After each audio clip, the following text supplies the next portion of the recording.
Here's my first video in March of 2021, and my theme for this month is what you put out is what you get back, or what goes around comes around.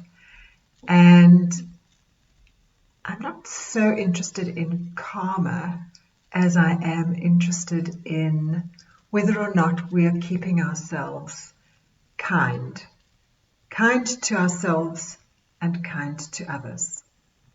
And it's really based on the idea that the mind can be a tyrannical master, but a faithful servant. And this is about how do you turn your own mind into a faithful servant. So the topic of this particular video is thoughts and words. Are you thinking thoughts that bring you a positive outcome? Are you thinking thoughts that put you in a positive frame of mind? Are you thinking thoughts that are based on positive assumptions about other people? Are you paying attention to things that you're grateful for, or are you paying attention to things that you don't like in your life? And what would happen if you shifted your attention from those things that you're not so happy with to those things that you really are grateful for? So what you allow to happen in your mind is really important. You need to make sure that you are thinking the kind of thoughts that make you feel good, that make you move forward, that cause you to be a kind, positive person who makes a positive impact on the people around you. So that's the topic of thoughts, but what about the topic of words?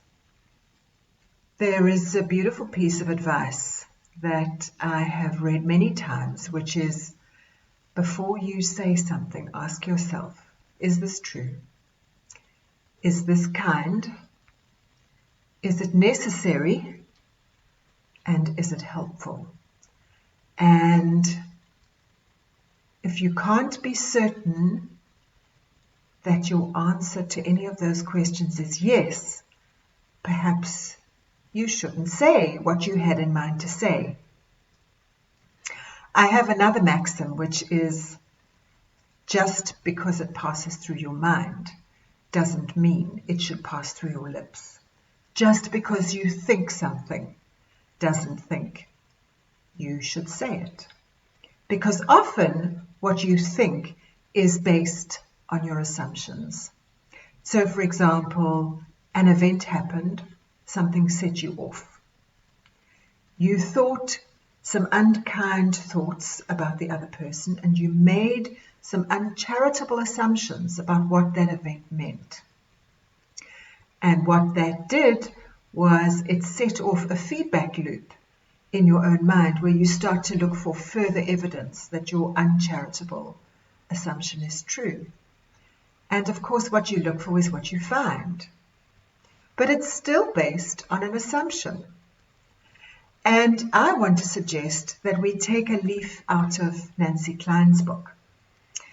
She suggested this: when something sets you off, first of all, get clear on what it was that set you off.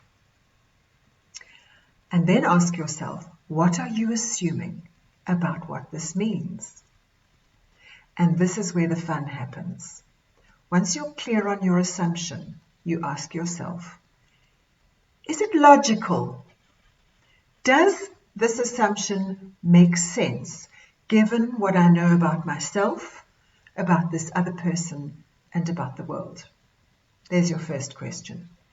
Your second question is it factual? Do I have any evidence that this is actually what this event means? And your third question is it based on a positive philosophical choice? And I love this one because a positive philosophical choice is one which assumes that most people are good, most people mean well most of the time, and most often the world is not a dangerous place. So if you ask those questions and you can say no to any or all of them, perhaps you could ask yourself this: what more generous assumption could I make? What more generous interpretation could I attach to the event? And then you go and you live your life as if that assumption is the truth. After all, an assumption is just an assumption. Why don't you rather hold a generous one than an uncharitable one? It's much kinder to yourself, and it's much kinder to other people. And even if you're wrong, you've had a much better day than if you have been chewing something over based on an untested assumption. So in March, and always, but it's the theme for March, watch your thoughts and watch your words.